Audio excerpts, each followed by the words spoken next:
마음이 괴롭고 좌절되고 희망이 끊어지고 이런 분들 햇볕에 나와서 운동을 자꾸 해야 됩니다. 그리고 이런 우울증 환자들에게는 무슨 희망이 생겨야 되잖아요. 살아야 되겠다고 하는 어떤 희망이 생겨야 되겠죠. 어떤 미래가 보여야 되겠죠. 이 세상에서는 미래가 안 보인다 할지라도 우리는 영원한 미래를 바라볼 수 있다면 우울증을 치료하는데 아주 이거는 극처방입니다. 아주 좋은 처방입니다. 그래서 여기 오신 분들이 주로 우울증 환자들이 치료 잘 됩니다. 근데 어떻게 할 때 치료가 되는가? 복음을 딱 붙잡을 때. 복음을, 그렇구나. 힘이 딱 생기죠? 그것도 딱 일어납니다. 그리고 우리가 이 땅에 살아가면서 몇 가지 중요한 사실들을 인정해야 될 필요가 있는데 이 세상은 천국이 아니거든요. 이 세상은 죄인들이 사는 지옥입니다. 그래서 상대방에게 사랑을 기대하든지 사람을 믿고 의지하든지 그럴 만한 대상은 없습니다. 없어요. 부부도 마찬가지예요. 부부도 서로 돕는 관계지 서로 기대고 사는 게 아니에요. 받쳐주고 사는 대상입니다. 부부도요. 나를 믿어 해놓고는 믿지 못할 짓을 많이 한단 말이에요. 남편들이 아내보고 날 믿으라 해놓고는 딴짓하고 바람 피고 엉뚱한 짓 하면서도 나를 믿으라 그래. 그런 호소를 참 많이 하죠. 사람은 자기가 좋아하는 쪽을 선택할 수 있기 때문에요. 언제 사랑하는 대상이 바뀔지 모릅니다. 그것도 믿을만하지 못해요. 그래서 인간관계는 믿는 관계가 아닙니다. 이것은 서로 돕는 관계, 연약함을 받쳐주고 도와주는 관계. 그래야 상대방이 잘못하고 상대방이 연약하고 상대방이 실망을 줘도 내가 도와줘야 돼. 이런 부분에 내가 도와줘야 되겠구나. 그래서 우리는 돕는 관계로 인간관계를 맺어야지 믿으면 안 된단 말이에요. 믿으면 안 됩니다. 사람 믿으면 믿을 사람이 없습니다. 못 믿어요. 믿을 분은 딱 누구밖에 없냐면 하나님밖에 없습니다. 우리가 믿을 분은 딱 하나님밖에 없어요. 그래서 믿음의 대상은 하나님이에요. 인간은 절대로 믿음의 대상이 아니고 돕는 대상입니다. 도와요. 그래서 성경에 가정제도를 세우실 때 돕는 배필을 주겠다. 그게 결혼제도입니다. 서로 돕는 배필을 주겠다. 어제 제가 어떤 장로님하고 통화를 했는데 참 감동적인 대화를 했어요. 이 장로님 말씀이 너무 감동적이에요. 참 아들이 신앙 가운데서 참 잘 컸어요. 이제 신앙도 사업체도 아들에게 물려줘야 되는데 신앙으로 이 사업을 할 며느리감이 필요하잖아요. 그래서 참 신앙 있는 며느리를 그동안에 많이 찾았죠. 그러다가 이제 이 아들이 좋아하는 여자를 하나 만났습니다. 얘들이 만나서 대화하는 것은 말씀 읽고 깨달은 걸 갖고 나누면서 서로 공감대를 형성하는 교제를 하고 있어요. 참 예쁘잖아요. 이런 교제를 통해서 하나가 돼서 결혼을 하면 참 아름다운 가정이 만들어집니다. 그렇게 교제를 하고 있는 걸 제가 알아요. 근데 그 아버지 되신 분이 어제 전화 와서 아들이 요새 교제하는 애가 하나 있는데 집사님 잘 아는 애인데 어떤가 물어보는 거예요, 저보고. 그래서 제가 그랬어요. 이 아이가 아직 신앙은 깊지 않고 우리 재림 기별에 아주 세련되지 못하고 아직 어린 영혼이지만 말씀에서 빛이 오는 대로 순종하려고 하는 열려있는 마음이다. 잘 배우는 아이다. 그랬더니 그럼 됐습니다. 나는 며느리에게 뭔가 도움을 받겠다고 기대는 안 합니다. 내 아들도 마찬가지. 이 복음을 같이 나눌 때 주고받을 수 있는, 내가 줄 수 있는 걸 받는 나눔의 대상이 되면 우리 가족이 될 수 있다.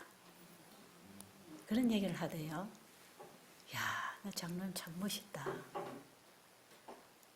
결혼이야말로 나에게 필요한 사람인가 하고 이기적으로 상대를 찾잖아요. 근데 이분들은 내가 가진 것을 나누어 줄 수 있는 상대. 이걸 주면 과연 받을 것인가. 그래서 모르는 건 괜찮다. 배우려고 하면 된다. 왜? 가르쳐서 함께 가면 되니까. 결혼 상대자를 찾을 때도 마찬가지겠죠. 내 가정에 남의 식구가 한 가족으로 들어온다고 할 때 참 신중한 일이거든요. 근데 사실 우리가 인간관계, 부모 자식 관계가 아니면 우리가 서로 대상을 만나서 관계를 이루잖아요. 부모 자식 관계는 원튼 원치 않던 관계를 맺어서 나옵니다. 어쩔 수 없이 책임져야 되는 관계죠. 자식은 부모에 대한 책임이 있고 부모는 자식에 대한 책임이 있죠. 어쩔 수 없이 끊을 수 없는 관계로 우리 맺혀 나옵니다. 이거는. 그러나 며느리를 보나 사위를 보나 어떤 동력자를 구하나 친구를 만나든 스승을 만나든 이것은 다 우리가 서로 만납니다. 만나면서 선택하고 결정하고 대상을 이렇게 우리가 만나면서 교제를 하고 살아가잖아요. 그럴 때에 우리가 상대를 볼 때에 믿었다가는 믿는 도끼에 발등 찍힌단 말이에요. 믿을 대상은 아니야. 저 사람에게는 내 이런 면이 도움이 되겠구나. 내가 이런 면을 도와줘야 되겠구나. 이렇게 해서 상대를 만나면 상대방에게 실족할 일도 없고 원망할 일도 없고 스트레스 받을 일도 없고 억울할 일도 없어요. 부부관계도 그렇고 친구도 그렇고 동력자도 뭐든지 같은 사업에 직원이나 모든 인간관계를 맺어서 한 일을 해야 될 때 그 사람의 연약한 부분을 돕는 내가 된다면 그게 가장 아름다운 것이고 그게 스트레스가 없겠죠. 근데 이 인간이 꼭 자기에게 필요한 사람, 이 사람이면 믿을 만하다. 이 사람이면 같이 갈 수 있겠다. 이래가지고 믿어보잖아요. 사람은요, 내가 잘 봐서 선택할 수 있는 게 아니에요. 겪어보면서 알아가는 게 사람이기 때문에 아무도 모릅니다. 그래서 우리는 인간을 믿다가는 문제가 커진다는 거죠. 여러분 지금까지 인간을 의지하고 믿고 왔던 거 좀 정리를 하시고 내가 늘 믿었는데 이럴 수가 있나 그러면 잠 못 잡니다. 병 앓습니다. 그거 정리를 한번 해보세요. 정리를 다 하시고 믿을 대상은 하나님밖에 없다. 거기는 전적으로 그분이 뭐라고 말씀하시든지 그대로 이루실 걸 믿을 수 있습니다. 그렇죠? 그분이 뭐라고 말씀하셨든지 오늘 안식하라. 제7일은 너희 하나님 나 여호와의 안식일인즉 너희도 나처럼 안식하라. 내가 천지 만물을 창조하고 일곱째 된 나라 쉬는 것처럼 너희도 내게 와서 쉬어라. 내가 너에게 안식을 주기를 원한다. 그 말씀은 그대로 이루어집니다. 그대로 이루어져요. 내가 걱정, 근심, 염려, 불안, 초조 이런 문제들을 그만 하나님께 한번 맡겨보세요. 맡겨보세요. 손해본다 치고 한번 던져놔 보세요. 손해보게 안 하십니다. 그분이 풀어주십니다. 그분이 길을 여십니다. 맡겨보세요.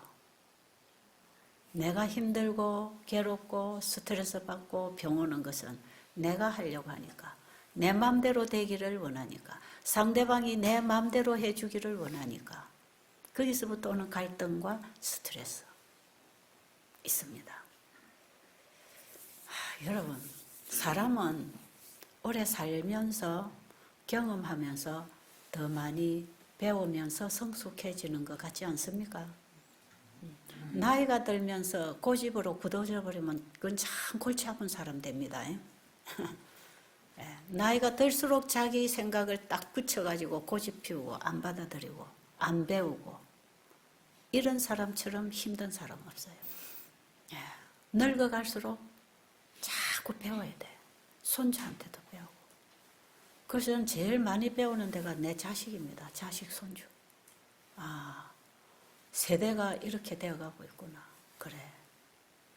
그리고 자꾸 내가 고집하던 것, 내가 생각하던 거 놓고 끊임없이 배우면서 맞추는 거죠. 배우면서. 저도 이제 한 70년, 70평생을 살다가 보니까요. 참 그동안에 내 고집대로 했던 것이 잘못이라는 걸 알았고 지금이라도 배워야 되는 거다. 물론 하나님 말씀에서 끊임없이 배우고 나오지만 인간관계에서도 배울 게 너무 많은 거야. 그래서 우리는 태어나서부터 죽을 때까지 결국은 배우면서 가는 거 아니겠어요? 배우면서 사는 거. 다 배웠다가 없지요. 사실은 이 원리가요. 우리가 예수님을 알고 배워가는 그 진리에 전부 다 연결되는 교훈입니다. 이게 영생은 곧 유일하신 참 하나님과 그의 보내신 자 예수 그리스도를 아는 것이라 그랬어요. 이거는 경험하는 진리. 예수님의 사랑을 만나 어제 제가 얘기했죠. 예수님을 믿었을 때 그분을 사랑하게 되고 감사하게 되고 순종하게 되는 그 마음의 변화가 알미입니다. 그 지식. 그 하나님과 그의 보내신 자 예수 그리스도를 아는 것이 영생이라. 바로 그 사랑을 알았다. 거기서부터 영생이 시작됐잖아요. 그 영생에 관한 공부, 하나님을 알아가는 공부를 거기서부터 시작합니다. 그럼 이 공부는요, 죽을 때까지 하는 거예요. 죽을 때까지 하고, 그래서 예수님을 점점 더 깊이 알아가는 게 신앙생활이고요. 그러다가 우리가 잠든다 그랬죠. 목숨이 다해서 잠들잖아요. 그리고 우리가 나중에 그 영으로 부활하잖아요. 그럼 거기서부터 내가 또다시 일어났어요. 한숨 푹 자고 이제 썩지 아니할 몸을 입고 영생하는 사람으로 다시 살아났어요. 그럼 내가 죽을 때에 알고 있던 그 하나님을 실제로 예수님을 만나면서 그분을 알아봅니다. 그게 알미예요. 그분을 우리는 이 땅에서 보이지 않는 그분을 이 땅에서 말씀을 통해서 경험을 통해서 알아가다가 배우고 가다가 죽어도 부활하면 그분이 직접 나타나죠.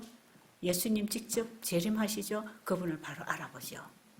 그분도 나를 알아보고 나도 그분을 알아보고.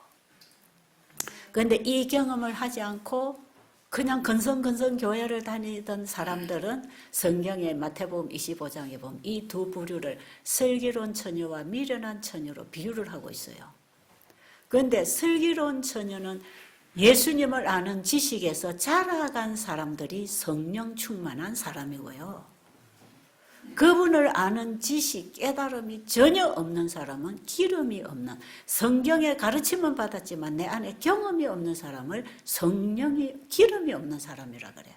미련한 처녀가 기름이 없다는 것은 성령의 경험이 없다는 것이고, 슬기로운 처녀가 기름을 가지고 등불을 밝혔다고 하는 것은 성령의 경험을 통해서 예수님을 알아가는 지식에서 예수님 오시면 바로 만날 수 있는 빛을 가지고 있는 사람들이에요.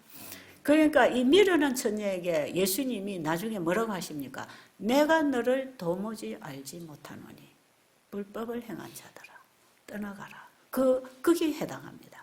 내가 너희를 알지 못한다. 이 여인들이 기름을 구하러 갔다가 나중에 오니까 문을 열어달라 하니까 신랑이 와서 난 너희 알지 못한다. 왜 알지 못할까요? 너하고 나하고는 사귀어 본 적이 없잖아. 평상시에 네가 나하고 교제해봤느냐? 네가 정말 나를 알아서 나하고 교제하고 사귀고 잘하고 알아가는 경험 속에서 나와 계속 교제하고 함께 살았느냐?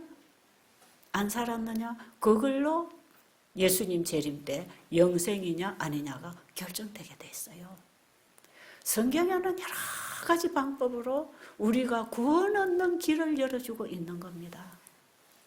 이런 비유들, 씨 뿌리는 비유, 슬기로운 처녀, 성경에 예수님이 비유로 설명하신 모든 이런 비유들은요, 다 우리 구원을 어떻게 받는지를 수만 가지로 설명해 주는 방법이거든.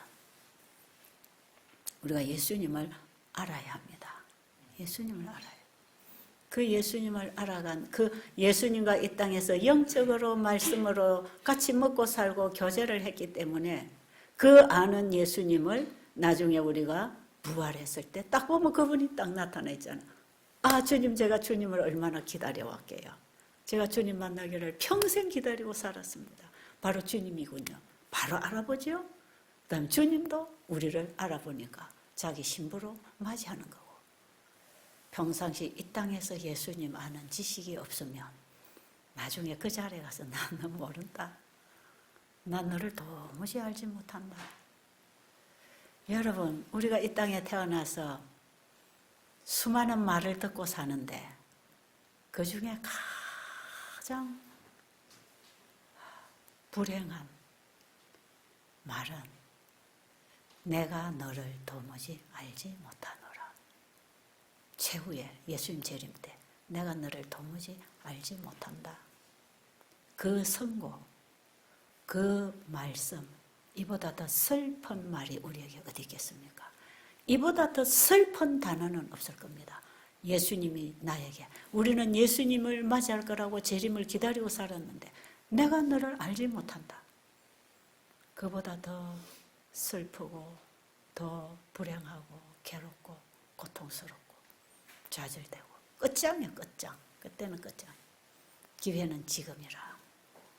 여러분, 태어나서부터 죽을 때까지 배우며 사는 게 인생인데, 그래서 우리는 항상 열려 있어야 되고 배울 마음이 돼 있어야 되고요.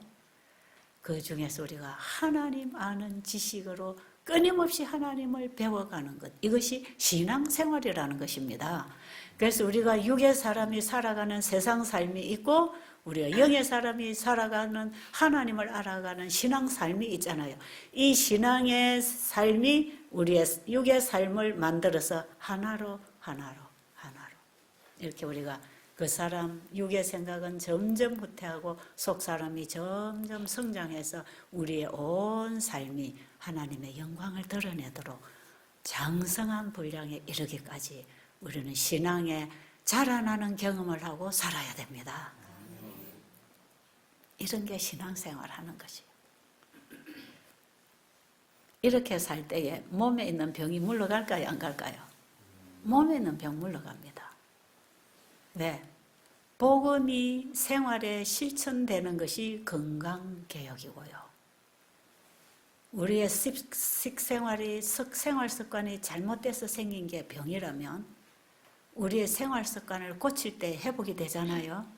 그러면 생활 습관을 어떻게 고쳐야 되는가? 하나님의 말씀을 받아 먹고 생각이 바뀌고 행동이 바뀌어서 생활이 고쳐지면 그게 건강개혁을 하는 것이고 건강생활에 들어가는 것이고 여기에서부터 우리 몸과 마음과 삶의 변화가 오는 것이고 이런 게 하나님이 우리를 치료하시는 치료제고 우리를 치료하기 위하여 그분이 사용하시는 처방입니다.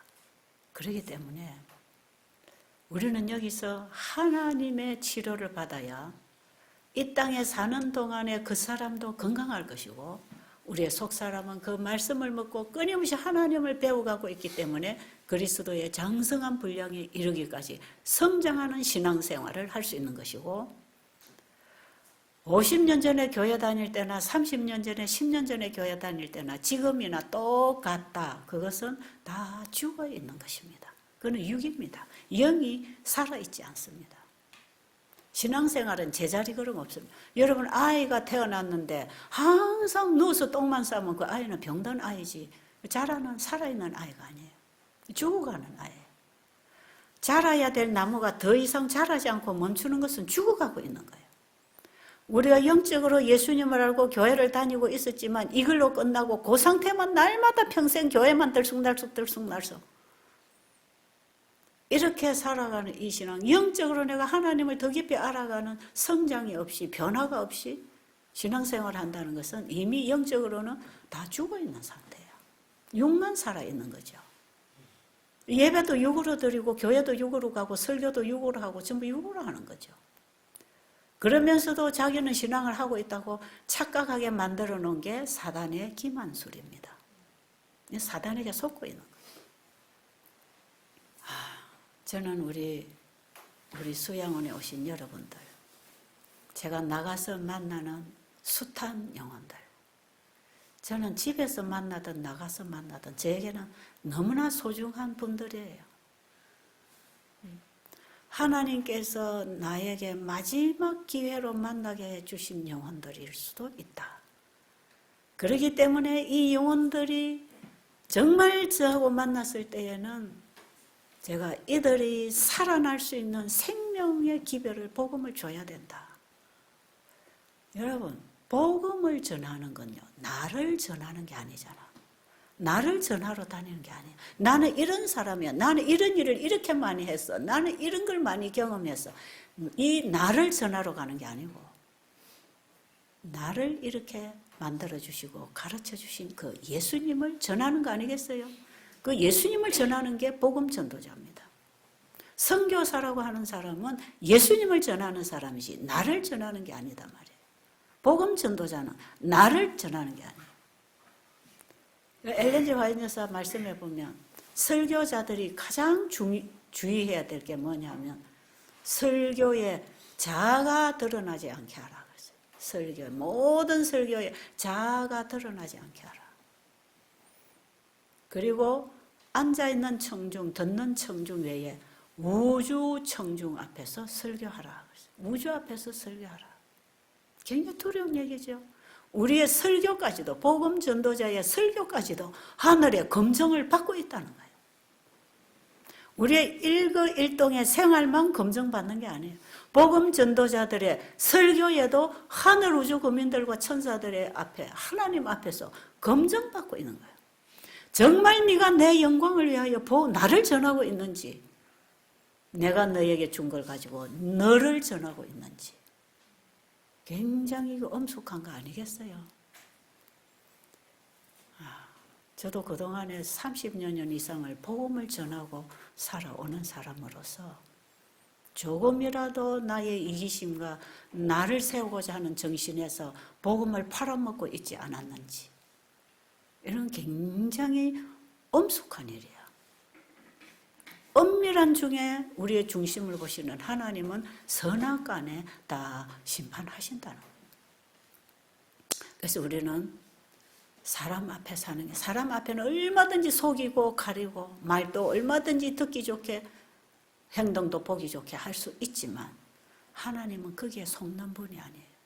우리의 중심을 보시는, 내 마음의 중심이 뭔가를 그걸 보고 계시는 분. 사람의 표현의 언어는 좀 서투르고 잘못 전달되지만 마음에서 무슨 얘기를 하려고 했는지 우리의 중심을 들으시는 그 하나님 앞에 우리가 설교해야 된다 이 말이에요. 하나님의 임재 앞에서 사는 것입니다. 사랑하는 여러분, 정말 여러분 하나님을 알려고 하세요. 하나님을 신뢰하는 믿음을 가지도록 하나님을 알아보세요. 하나님을 좀 알려고 하세요. 그게 여러분 사는 길이에요. 여러분 사는 길이 하나님 앞에 있습니다. 이 세상에 있지 않습니다. 그 유명한 변설가들의 그 듣기 좋은 설교에 있지 않습니다. 진리에 있습니다. 하나님 말씀을 여러분이 붙잡아야 됩니다. 제발 그렇게 하세요. 그렇게 하시고 일어나 보세요. 그런 사람들에게 건강도 하나님이 덤으로 은혜로 주시는 것입니다. 제발 여러분 여기 오시면 여러분 마음대로 하지 마시고 무슨 소리를 하나 좀 듣는 마음을 가지시고 배우려고 하시고 배운 대로 순종하려고 하세요. 제가 베델에 오래 머물러 있지 못하는 상황이 자꾸 생겨서, 왜냐하면 이 외방에 너무 복음을 기다리는 영혼들이 많은 걸 제가 알았어요. 이 복음의 빛이 오면 받기 위해서 준비되어 있는 영혼들이 제발 나 좀 추수해 가세요. 나 좀 데려가세요.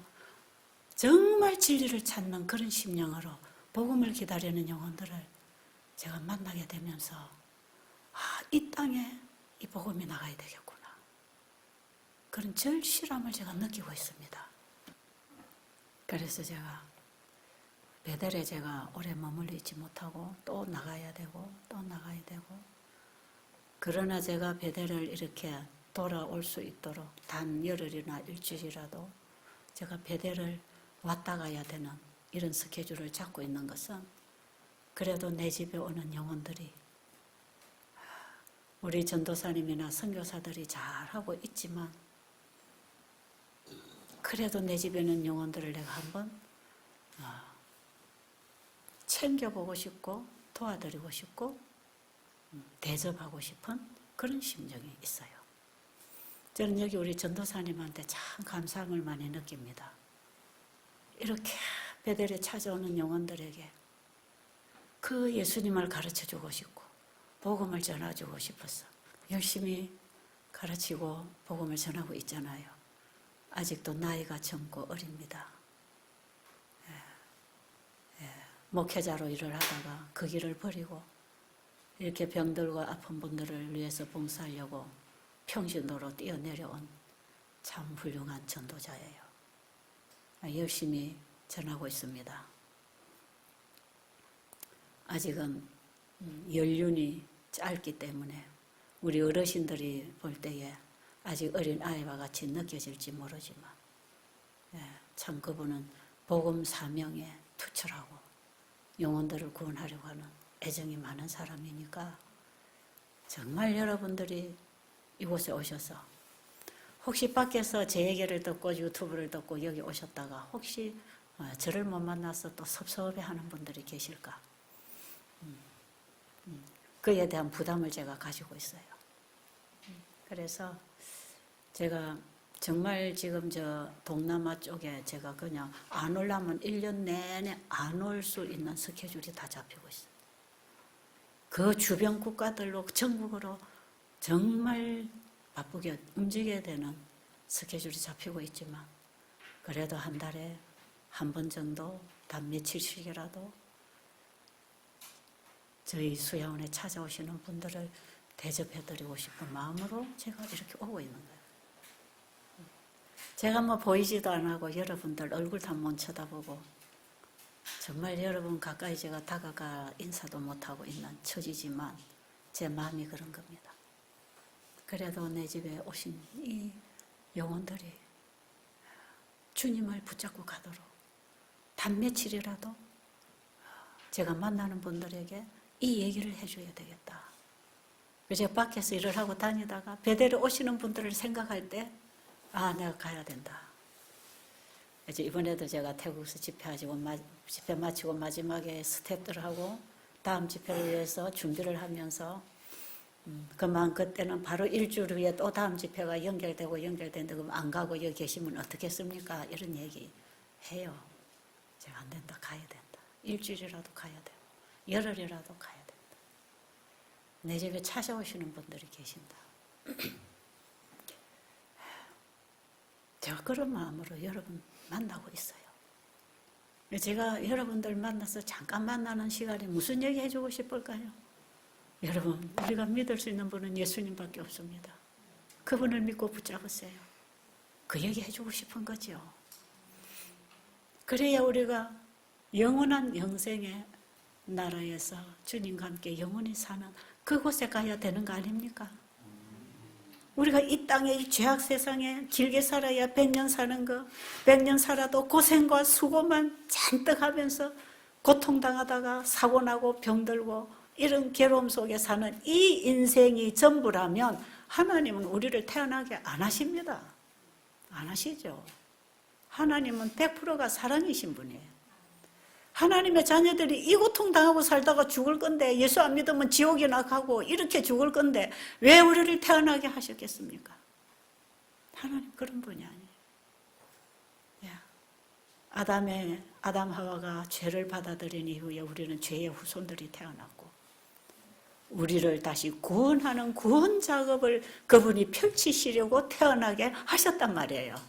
사단은 우리를 영원한 고통과 멸망으로 끌어 시궁창에 집어넣고 고통당하게 하기를 원했지만 하나님은 구원 작업을 펼친 분입니다. 죄가 있는 그곳부터 제물이 되어서 구원 작업을 펼치시는 분이라. 어제 제가 얘기했죠. 죄가 있는 곳에는 제물이 있다고요.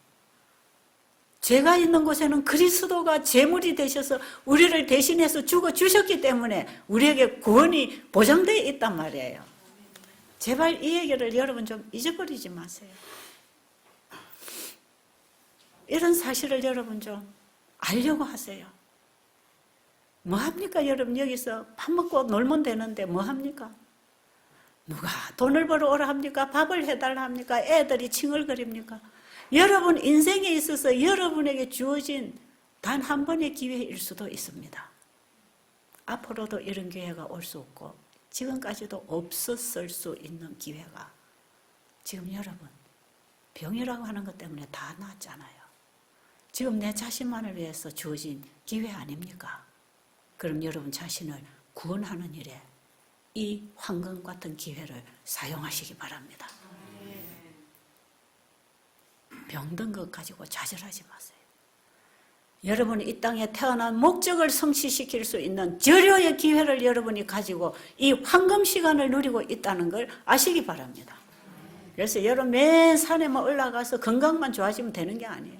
운동만 하려고 하지 마시고 뭘 먹어야 된다고 크기에 집중하지 마시고 여러분 이 영생을 붙잡는 일에 집중하시고 관심을 가지시고 전심으로 예수님을 구하고 찾고 만나서 영생으로 들어가는 길을 반드시 찾게 되기를 간절히 바랍니다. 여러분이 이렇게 정말 하신다면 저는 오늘 여러분에게 해드릴 수 있는 얘기를 다 해드린 거예요. 그거 하라는 거예요. 신앙은 내가 해야 되고 순종도 내가 해야 되고 길을 선택하고 가는 것도 내가 해야 되는 거기 때문에 누가 대신 해줄 수 없는 거니까 여러분이 스스로 그걸 하란 말이에요. 오늘 이후로 여러분 이 베델 수양원의 생활 여러분 생각대로 지금까지 하던 거 다 정리하시고 놓으시기 바랍니다. 그렇게 하시겠어요? 그리고 내 먹고 싶은 거 갖다 먹지 마시고 다 버리세요. 다 정리하세요. 갖다 놓은 거 다 쓰레기통에 버리고 다 정리하세요.